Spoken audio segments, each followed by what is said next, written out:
ఇదే అభిప్రాయాలు చెప్తా ఉంటారు మనకందరికి. ఇక్కడ ఉద్యోగాలు ఇస్తాం చూసామని చెప్పేసి మన అభిప్రాయ సేకరణ టైంలో మాత్రమే చెప్పాలి. తర్వాత మనందరూ కూడా తెలుసు మన చుట్టుపక్కల ఉన్నటువంటి సమస్యలు ఎదుర్కొన్నాం. ఇప్పుడు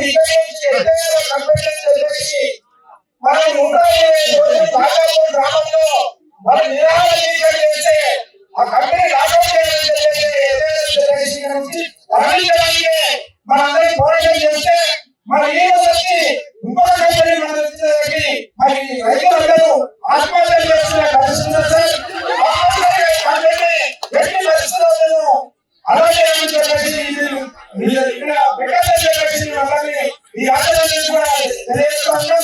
పక్కన మీరు కళ్యాణం ఎదుర్కొంటారు. ఈ ద్వారా మూడేళ్ళకి అందరూ కూడా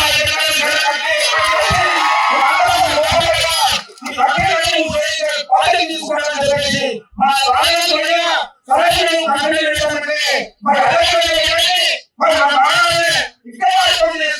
చెప్పేసి మీ అందరికీ తెలియజేస్తూ మీరు అందరూ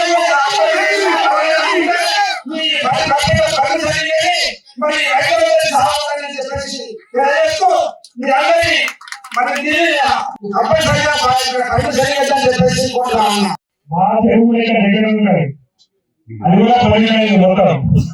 ఈ రాత్రి వేళల్లో ఈ అభ్యాసాలు ఇచ్చే ఈ పొలం వల్ల బాగా కూడా చాలా వరకు ఈ పొల్యూషన్ వల్ల ఈ మా వ్యవసాయ భూములలో నీరు కూడా కలుషితం అయిపోయింది.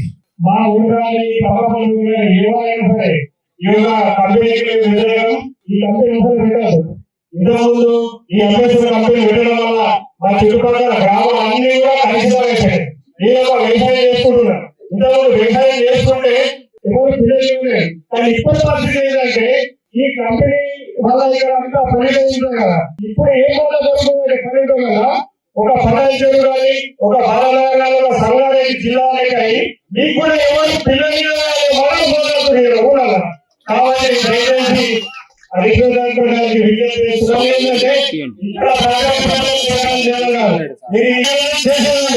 మీరు ఇప్పుడు ఇప్పుడు ఎంత వర్క్ స్టార్ట్ చేసి పెట్టేసి పెరిగేసి మేము పదకొండు అన్ని కలిసి అక్కడ ఏం జరుగుతుందో తెలుసుకొని ఇది పెట్టుకోండి. ఇది మీరు ముందే ఇప్పుడు ప్రకారం కరెక్ట్ కాదు. మేము ఈ లోపలందరం ఈ యొక్క కంపెనీలు రద్దు చేయాలి.